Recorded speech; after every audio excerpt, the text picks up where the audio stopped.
कक्षा 7 में हम स्टार्ट करेंगे आज अभ्यास 3B।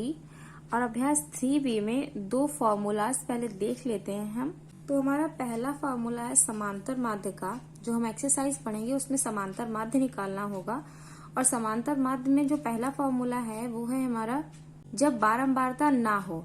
जब हमें क्वेश्चन में बारंबारता ना दी गई हो तो समांतर माध्य निकालते हैं पदों का योग और पदों की संख्या। जितने भी पद होते हैं उसको, अब देखिए इसको ऐसे लिख लेते हैं सिग्मा एक्स बटे एन। इसका मतलब भी यही है, मतलब जितने भी पद, जितने भी आंकड़े दिए होंगे उनको आपस में जोड़ लेंगे और फिर उनकी संख्या गिन लेंगे कितनी है और वो यहाँ पे लिख देंगे। तो ये तो होता है जब बारंबारता ना हो। और जब बारंबारता दी गई हो तो उसका फॉर्मूला होता है हमारा ये समांतर माध्य सिग्मा एफ गुणे एक्स। एफ एक्स लिखा हुआ, इसको एफ गुणे एक्स बटे सिग्मा एफ। तो ये होता क्या है, कैसे अप्लाई होगा, बारंबारता क्या होती है, ये सारा कुछ हमें समझ में आएगा जब हम क्वेश्चन सॉल्व करेंगे। पहला प्रश्न जो हमारा लिखा है, कह रहा है किसी कक्षा के 5 शिक्षार्थियों ने गणित की परीक्षा में क्रमशः 40, 50, 68, 70, 72 अंक प्राप्त किए। शिक्षार्थियों के प्राप्तांकों का समांतर माध्य ज्ञात कीजिए। तो देखिए इसमें समांतर माध्य कैसे ज्ञात होगा। अब जैसे बारंबारता दी गई हो वो वाला क्वेश्चन, दूसरा वाला फॉर्मूला किस में लगेगा। तो जब आगे क्वेश्चन पढ़ेंगे तो देखिए ये जो सारणी हमें दी गई है इसमें देखिए पद दे दिए गए और ये लिखा है बारंबारता।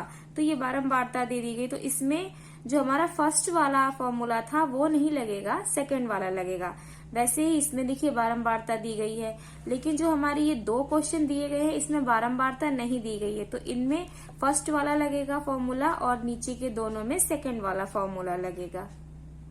तो देखिए क्वेश्चन में हमारी टोटल ये इतनी संख्याएं दे रखी हैं। अब कह रहा है कि इनका समांतर माध्य निकालना है। तो समांतर माध्य निकालना है और इसमें बारंबारता तो दी नहीं है, तब समांतर माध्य का फॉर्मूला जो होता है वो हम यहाँ पर रख देंगे और वो होता है sigma x upon n. Sigma x का मतलब है जितने भी पद दिए हुए हैं उनको जोड़ लेंगे। तो ऐसे लिख लेंगे 40 प्लस 50 प्लस 68 प्लस 70 प्लस 72। इस तरीके से सारे पद लिख लेंगे और बटे में इन्हीं पदों को जोड़ लेंगे। 1 2 3 4 5 पहले गिनेंगे 5 बार, 5 पद है तो यहाँ लिखेंगे 5।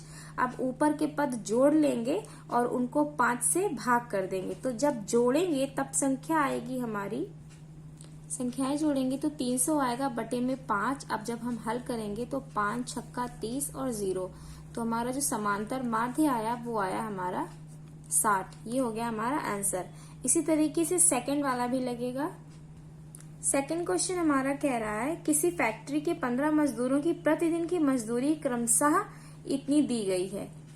यहाँ से यहाँ तक ये रुपए हैं। मजदूरों की मजदूरी का समांतर माध्य ज्ञात कीजिए। इसमें भी बारंबारता नहीं दी है, केवल समांतर माध्य ज्ञात करना है, तो हम फर्स्ट वाला फॉर्मूला अप्लाई करेंगे। संख्याएं दे रखी हैं और समांतर माध्य निकालना है तो फॉर्मूला अप्लाई होगा हमारा सिग्मा एक्स अपॉन एन। तो ये जितनी भी संख्याएं हैं ये पहले प्लस में लिख लेंगे। तो यहाँ लिखेंगे समांतर माध्य और सिग्मा एक्स की जगह, सिग्मा का मतलब होता है ये जो जितनी भी संख्याएं दे रखी हैं इनको हमें प्लस में लिखना है।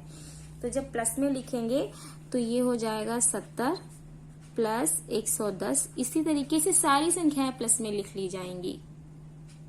अब इस तरीके से प्लस में लिख लेंगे सारी संख्याओं को, सारे पदों को, और उसके बाद में बटे में लिखेंगे 15, क्योंकि 15 संख्याएं हैं और मजदूर 15 दिए हुए हैं। तो या तो मजदूर 15 आप मान लीजिए या 15 मजदूरों की सैलरी ही है ये, तो इस 15 को लिख लेंगे नीचे। तो ये आएगा 15 और जब इन सभी संख्याओं को हम जोड़ेंगे तो ये आ जाएगा हमारा 1320 और बटे में 15। अब 15 से कर देंगे इसको भाग, तो 15 अट्ठे 120 और फिर 15 अट्ठे 120। तो जो हमारा समांतर माध्य आया वो आया 88। ये हो गया हमारा आंसर। तो ये थर्ड क्वेश्चन, इसमें देखिए ये पद दे रखे हैं और ये बारंबारता दे रखी है। तो जब पद और बारंबारता दे रखी होती है तब हमें सवाल कैसे हल करना होता है, तो उसके लिए हम बनाएंगे, ये देखिए एक सारणी दे रखी है और एक सारणी हम बनाएंगे और सारणी में इसको हम हल करेंगे। तो जो हम पहली जो ये सारणी बनाएंगे इसमें लिखेंगे ये पद और पद को कहते हैं x। और फिर जो दूसरा लिखेंगे वो होगा ये नीचे बारंबारता, और बारंबारता को कहते हैं हम f।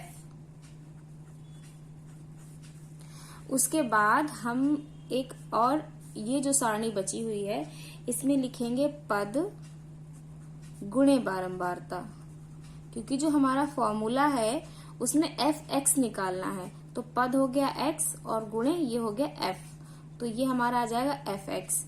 अब हम पद जहां पर लिखा है तो ये जो जितने पद दे रखे हैं ये सारे पद हम यहाँ पर लिख लेंगे। तो पहली संख्या है 4, फिर है 6, 8, 10, 12 और 14।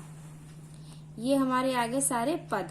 और बारंबारता है 3, 10 की, ये है 4, 2, 2, 6, 8। ये हो गई हमारी बारंबारता। अब हमें निकालना है fx। तो fx निकालने के लिए क्या करेंगे, हम इनकी गुणा करेंगे आपस में।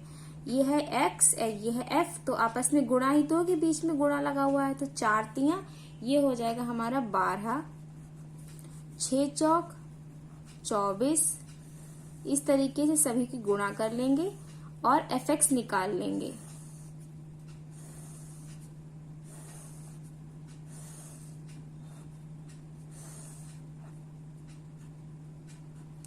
तो ये हो जाएगा 8 कमांड 8 दूनी 16, 10 दूनी 20, 12 छंग 72 और 14 112।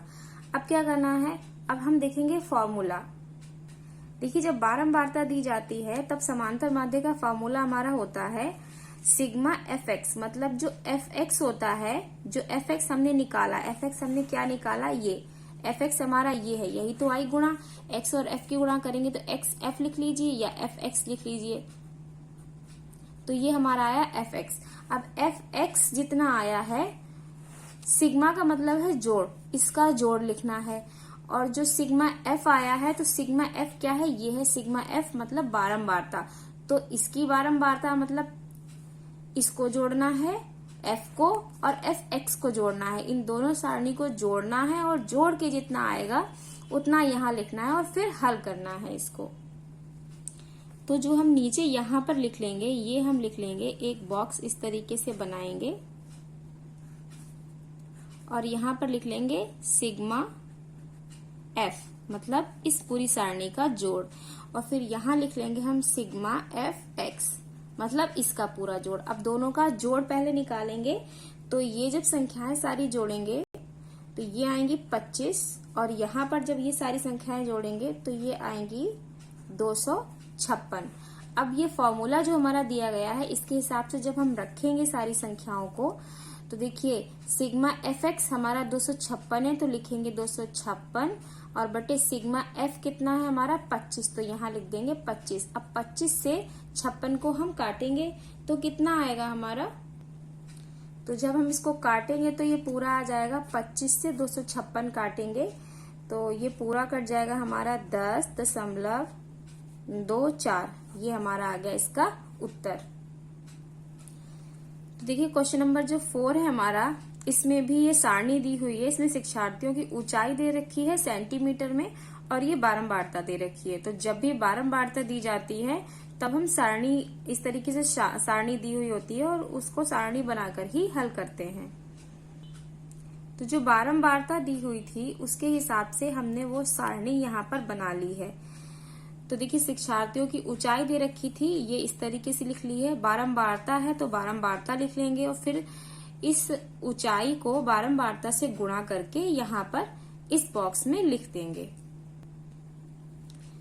ये बारंबारता हो गई हमारी। अब हम गुणा करेंगे 140 की 3 से करेंगे। तो देखिए 0 0, 3 चक्कू 12 के 2, हासिल 1, 3 कम 3 और 1 4, ये हो गया 420। ऐसे ही 147 की 4 से करेंगे तो ये आ जाएगा 588।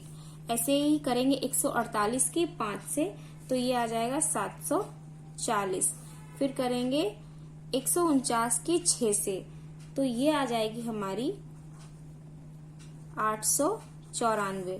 फिर करेंगे 150 की 10 से तो ये आ जाएगी हमारी 1500। फिर 151 की करेंगे 7 से तो ये आ जाएगी हमारी 1057। फिर 154 की करेंगे 5 से, तो ये आ जाएगी हमारी 770। फिर 158 की करेंगे हम, 158 की करेंगे 4 से, तो ये आएगी हमारी 632। 159 की करेंगे 4 से, ये आ जाएगी 636। 160 की करेंगे 2 से, तो ये आ जाएगी 320। अब क्या करेंगे, जो बारंबारता वाले पद हैं वो, और जो fx बारंबारता गुणे ऊंचाई जो हमने निकाली है, इन दोनों को हम जोड़ लेंगे, क्योंकि फॉर्मूला हमारा क्या कहता है कि हमें समांतर माध्य जो हमें ज्ञात करना होता है, उसमें हमारा फॉर्मूला कहता है कि सिग्मा fx चाहिए, मतलब fx जो हमने निकाला है उसका जोड़ चाहिए, और फिर सिग्मा f चाहिए, मतलब जो बारंबारता दी है उसका जोड़ चाहिए। तो हमें इन दोनों के पदों का जोड़ निकालना होगा। तो जब हम संख्याओं को जोड़ेंगे तो ये पूरा जोड़ बारंबारता का आएगा हमारा 50, और जब हम fx की पूरी इस सारणी को देखिए, बारंबारता गुणे x जो दिया गया है, तो इसमें ये 420 से लेकर के जितने नीचे तक नंबर दिए हुए हैं इन सभी को जोड़ेंगे, तो ये हमारा आ जाएगा 7557। ये हमने पहले से जोड़ के रखा हुआ है, क्योंकि अगर वीडियो में जोड़ेंगे तो बहुत लंबा हो जाता है वीडियो। तो अब रखेंगे हम समांतर माध्य में। अब ये हमारा जो आया, देखिए fx हमारा आ गया है 7557 बटे 50।